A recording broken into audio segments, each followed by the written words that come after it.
Vous avez déjà pris le temps de répondre à un appel d'offres public, rédiger votre mémoire technique, envoyer votre offre, et au final, aucune nouvelle, ou pire, un rejet sans explication?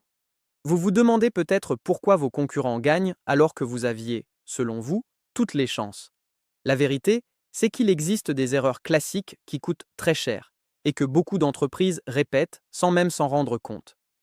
Aujourd'hui, je vais vous expliquer les 5 erreurs qui font perdre un appel d'offres public, et surtout comment les éviter.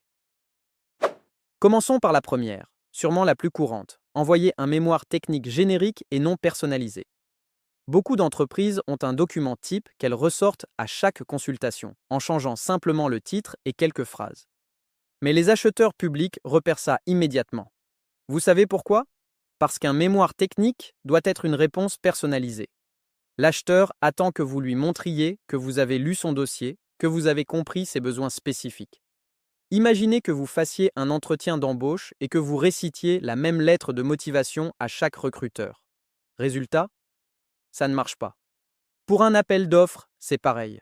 Un mémoire technique non personnalisé, c'est éliminatoire. La deuxième erreur, c'est de se concentrer uniquement sur le prix. Bien sûr, le prix compte. Mais dans la majorité des marchés, ce n'est pas le seul critère. Aujourd'hui, de nombreux acheteurs donnent une importance équivalente, voire supérieure, à la valeur technique. Alors, si vous cassez vos prix en pensant gagner, mais que votre mémoire technique est vide, vous perdez. Et au passage, vous dévalorisez votre savoir-faire. Posez-vous cette question. Est-ce que je veux gagner un marché en étant le moins cher ou en étant reconnu comme le meilleur partenaire? La différence est énorme.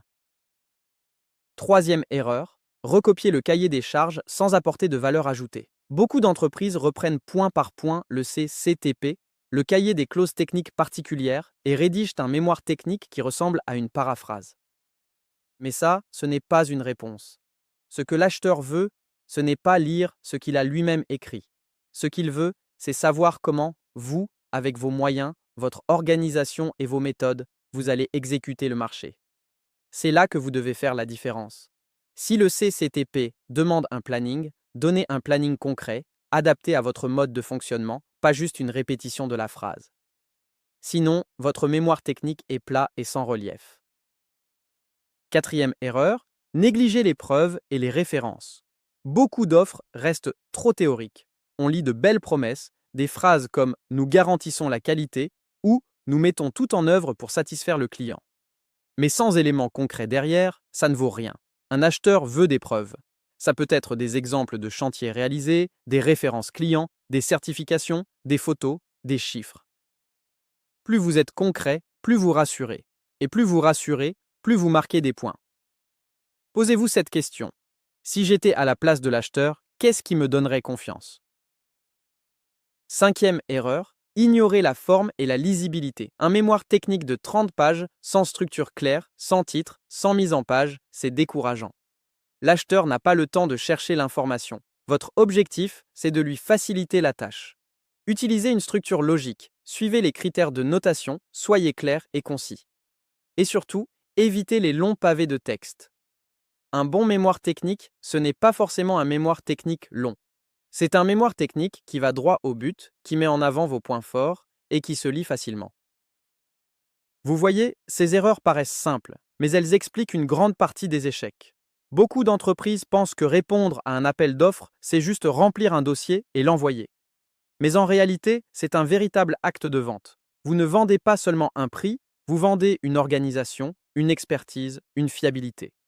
Et comme dans toute vente, si vous ne mettez pas en avant vos atouts, vous perdez face à quelqu'un qui l'aura fait mieux que vous.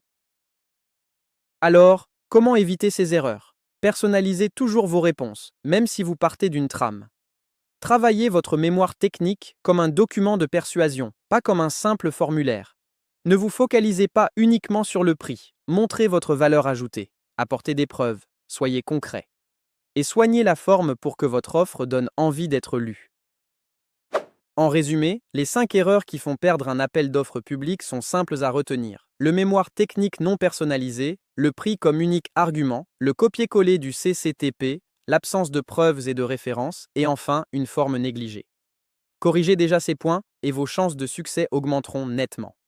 Maintenant, posez-vous cette question. Est-ce que vous voulez continuer à perdre du temps à répondre sans résultat ou est-ce que vous voulez transformer vos réponses en véritables opportunités de chiffre d'affaires? Si vous voulez franchir un cap, commencez dès aujourd'hui à travailler différemment. Et dans la description de cette vidéo, vous trouverez toutes les informations nécessaires pour vous aider à répondre efficacement aux appels d'offres et mettre toutes les chances de votre côté pour les remporter. À vous de jouer et à bientôt.